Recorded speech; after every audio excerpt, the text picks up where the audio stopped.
In 490 BC, the impossible happened.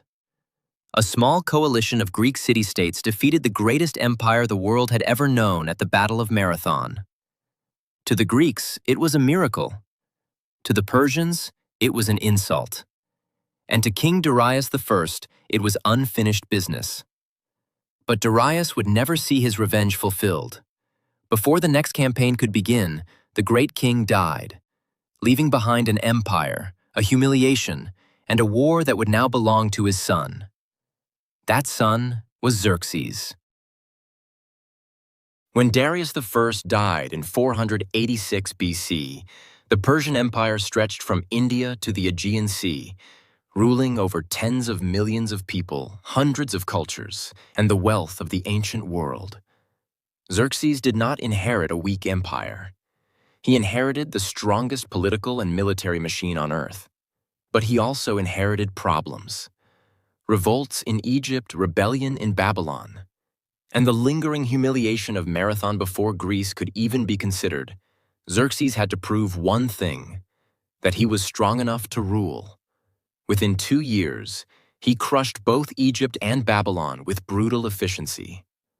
Babylon, once proud and defiant, was punished so harshly that its political independence was broken forever. The message was clear. Xerxes was not a soft king. Greek historians later portrayed Xerxes as arrogant, emotional, even irrational, a king driven by pride and rage. But reality is more complicated. From a Persian perspective, Greece was a rebellious fringe region, a threat to stability in Ionia, a challenge to imperial authority. If small states like Athens could defeat Persia and survive, what message would that send to the rest of the empire? Xerxes was not just avenging Marathon.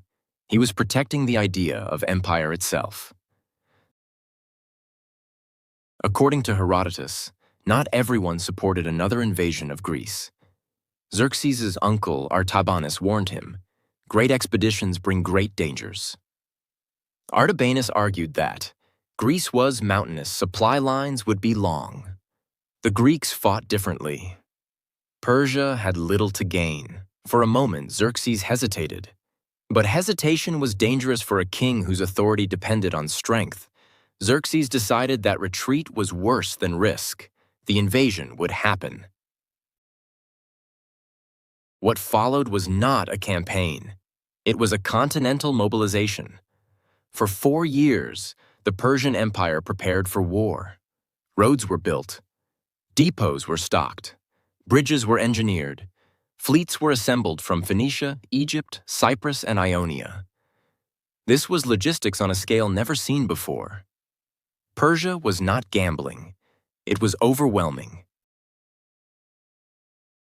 To invade Greece, Xerxes had to move his army from Asia into Europe. Between them lay the Hellespont, a narrow but dangerous strait. Xerxes ordered 2 massive pontoon bridges built across the water. When a storm destroyed them, he reportedly ordered the sea to be whipped and branded, a story that made him infamous in Greek memory. But symbolism matters. When the bridges were rebuilt and the army crossed, it was more than a military movement. It was a statement.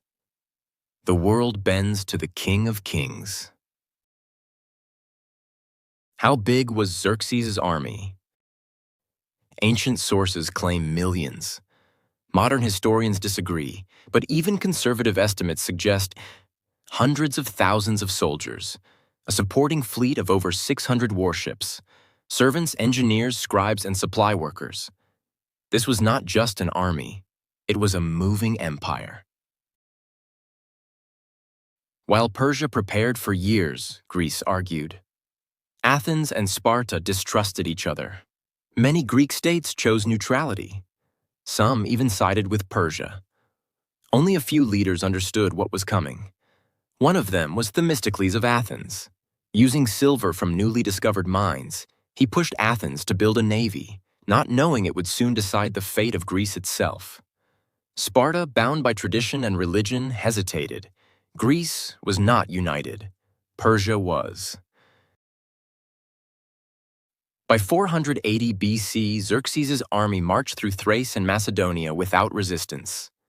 City after city submitted. To many Greeks, resistance seemed hopeless. To Xerxes, victory felt inevitable. But geography does not respect empire. Ahead lay narrow passes, rocky coastlines, a people who fought not for land or gold, but for independence. Thermopylae was not chosen by accident. The Greeks knew they could never defeat Persia in open battle. Their only chance was to remove Persia's greatest advantage: numbers. At Thermopylae, the mountains blocked flanking, the sea blocked maneuver.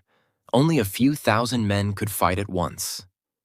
Leading the Greek force was King Leonidas of Sparta, accompanied by 300 Spartan hoplites, several thousand allies from other Greek states.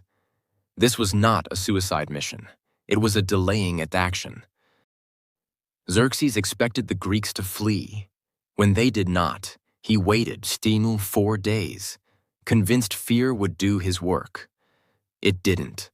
When the Persians attacked, they discovered something shocking. Greek hoplites fought as a wall. Heavy armor and long spears dominated the narrow pass Persian infantry could not break through. Wave after wave failed. For the first time in the campaign, Persia was stopped. Thermopylae did not fall because of Persian strength. It fell because of betrayal. A local Greek named Ephialtes revealed a mountain path around the pass. Leonidas now faced a choice: retreat and abandon the defense, or stay and die buying time for Greece. Leonidas sent most of the army away. He stayed. So did the Spartans. So did the Thespians. They fought until they were surrounded and killed. Militarily, Thermopylae was a Persian victory. Psychologically, it was something else. The empire had learned that Greeks would not always run. While Thermopylae was fought on land, a second battle unfolded at sea. Artemisium. The Greek fleet, led largely by Athens, faced the Persian navy. The results were mixed. Heavy losses on both sides.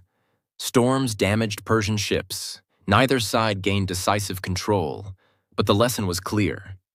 Persia could be challenged at sea. When Thermopylae fell, the Greek fleet withdrew south. The real naval battle had not yet begun. With the road now open, Xerxes marched south. Athens was evacuated. Only a small group remained behind on the Acropolis, believing it was divinely protected. They were wrong. The Persians burned Athens, destroyed temples, sacked the city. For Xerxes, this was revenge fulfilled. Athens had insulted Persia. Now Athens burned.